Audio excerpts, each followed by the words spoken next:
Good evening. It's election night, depending on where you live in this country. And if you believe the political types, tonight's results could reflect how people are feeling right now about President Obama and the Democrats now that they're in power.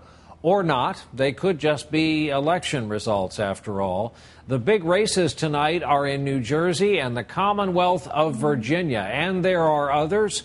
We begin tonight with our political director and chief White House correspondent, Chuck Todd. Chuck, the polls have just closed in Virginia. Whole bunch of people from Washington to Richmond and beyond waiting for those results.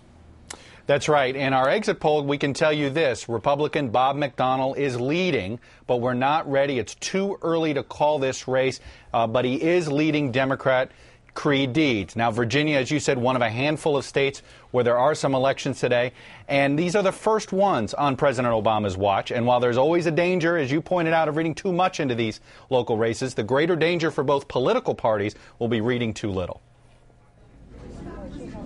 Voters went to the polls today in a handful of states, and even though President Obama wasn't on the ballot, his presence was felt. In Virginia, a majority, 55%, said the president was not a factor, but 24% said their vote was meant to oppose him, while just 18% said their vote was a proxy of support.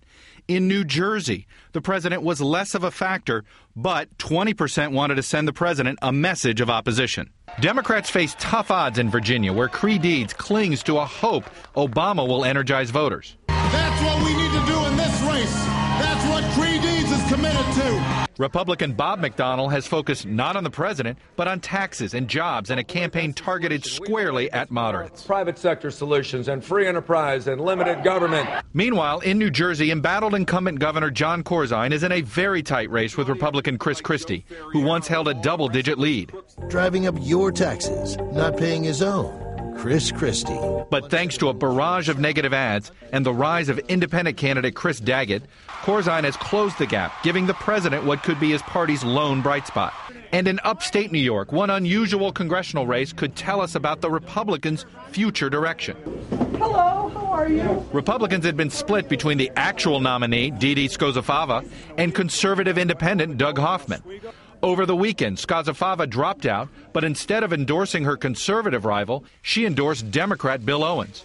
And the White House is trying to stir the pot and bring attention to this Republican infighting. Literally, look at the guys that are supporting Bill's opponent. But a Hoffman victory won't end the fight between moderates and conservatives. If it goes country club blue blood moderate, it's going to lose. If it goes Reagan conservative and commits to it, it's going to win landslides. I think anyone that agrees with their party all the time isn't doing their own thinking.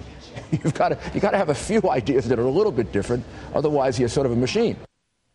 Now, Brian, to reemphasize, too early to call in Virginia, but Republican Bob McDonnell is leading, and here's why. The Obama coalition that gave Virginia to the Democrats in 2008 has not shown up, according to our exit polls in 2009. Young voters, they were 1 in 5 voters were under the age of 30 for President Obama in 2008. It's 1 in 10 voters for Creed Deeds in 2009. African Americans made up 20% of the entire voting population in Virginia in 2008, just 15% tonight in 2009. The irony to all this, we talked about whether this is a referendum on the president or not.